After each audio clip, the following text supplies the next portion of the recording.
we finally get to learn the biggest question of season 4. Who is the secret traitor? While Claudia switches things up a bit. Well, after all the editing tricks, misdirection, endless theories from the viewers and days of waiting, the identity of the secret traitor has been revealed. I was firmly expecting the traitors to find out, but I thought us viewers would still be in the dark until at least the end of the episode. There was part of me that actually wanted it that way. I was firmly enjoying this element of the game, partially because I don't think the UK version will try this again. In the end, the red-cloaked secret traitor turned out to be none other than Fiona. I feel so happy and relieved because I just couldn't shake Fiona from my list.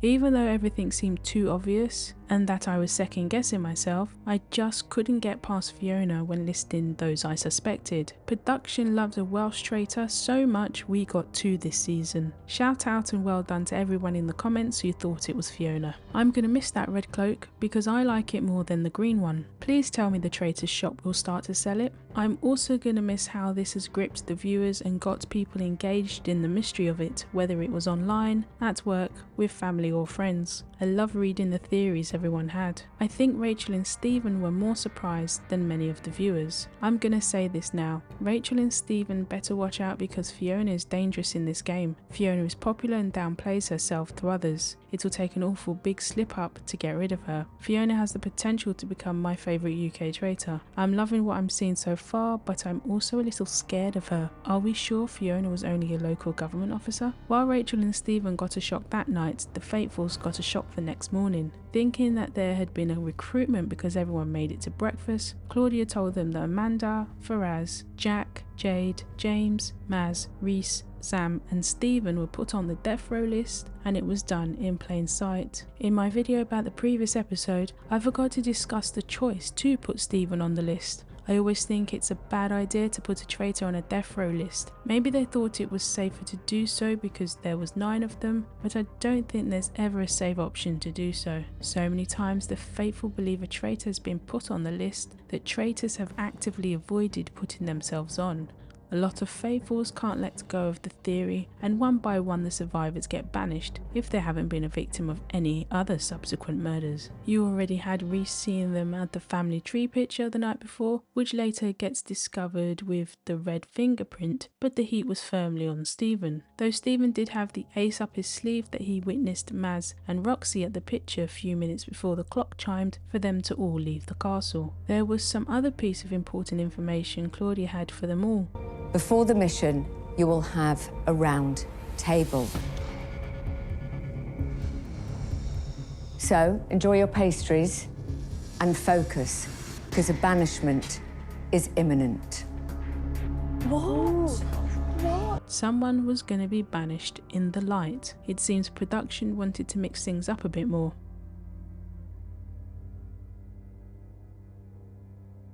At the round table, Sam's name was the first to be mentioned. I do like the fact that we're getting a lot more different names mentioned by a decent amount of players. Too many times there's a number of players that either just sit quietly or the edit just chooses not to show them say anything. Just at the moment I was thinking Jack doesn't say much, he spoke up. In Stephen's case, he might have said too much as he made a faux pas. Who was the last person I saw at that painting? Yeah.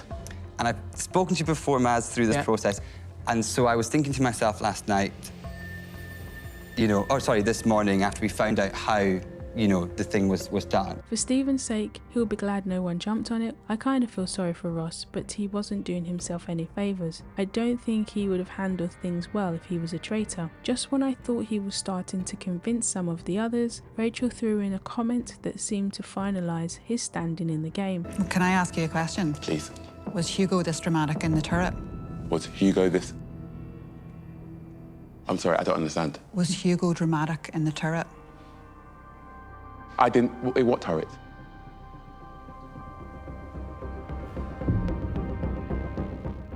That was certainly another way to frame someone. With a close vote between Ross and Reese, Though some others caught some votes, Ross was voted out with 6 votes compared to 5 votes for Reese. Jessie is going to have to drive the theory of the traitor being in the room when Ben mentioned Ross, though I'm surprised she voted for Reese instead of one of them. Maybe she'll do so when she thinks she has people backing that theory. Jessie has made it clear to a few others that she thinks it's Stephen, and with Ross's final vote being for Stephen, the hope would be that the other faithfuls explore that a little more.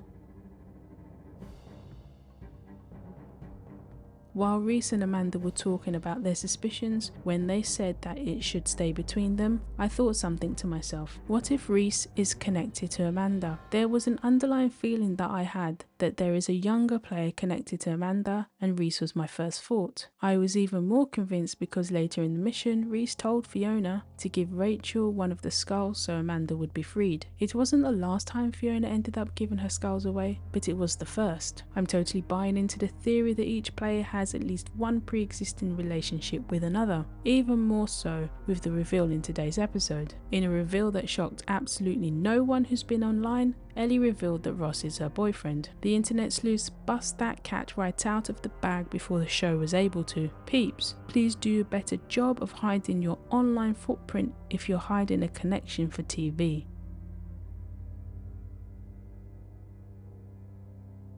The lead up felt like someone was going to be sacrificed, which in a way was actually going to happen. The 9 on the death row list had to enter one of the cages. The individual performances of the other players would play a role in who would be saved and who would still be up for murder. As there were only 8 players, one player would automatically be put on trial for murder. That person was Sam, as the others picked who they were going to try and save. Harriet picked James, Ellie picked Jade, Jessie picked Jack, Matthew picked Faraz, Rachel picked Amanda, Roxy picked Stephen, Fiona picked Reese, and Adam picked Maz. There were skulls to find and stack on the plinth next to who they had picked. 10 stacked skulls would free them. The first 5 freed would be safe and £2,000 would be added for each one freed. They had 30 minutes to complete the task. Fiona's attempt at the mission was comical and almost deliberately bad. It was like she was going for a stroll in the countryside. Poor Reese, he never had a chance. When there was only one spot left to free someone, it ended up being quite tense watching Adam, Rachel and Roxy try to stack the 10 skulls, especially when the stacks were collapsing. In the end, Faraz, Jack, Jade, James and Amanda were freed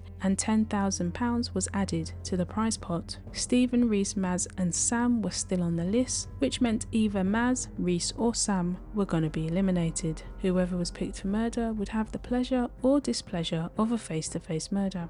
And at least they can go home knowing who the traitors are. So it's a gift. It's a gift. Think of it that way.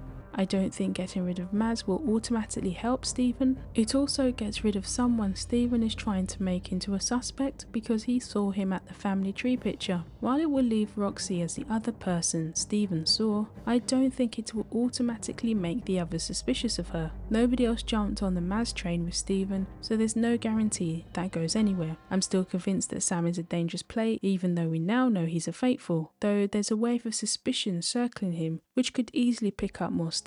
Though Reese's reaction after the round table has a couple of faithfuls rethinking their suspicions of him, the mission might have others still holding on to the thought he's a traitor. The vote was close, and those that might not vote for Reese won't necessarily be the ones that actually did vote for him instead of Ross. The only mystery left is which faithful gets to see the traitors before they go bye-bye.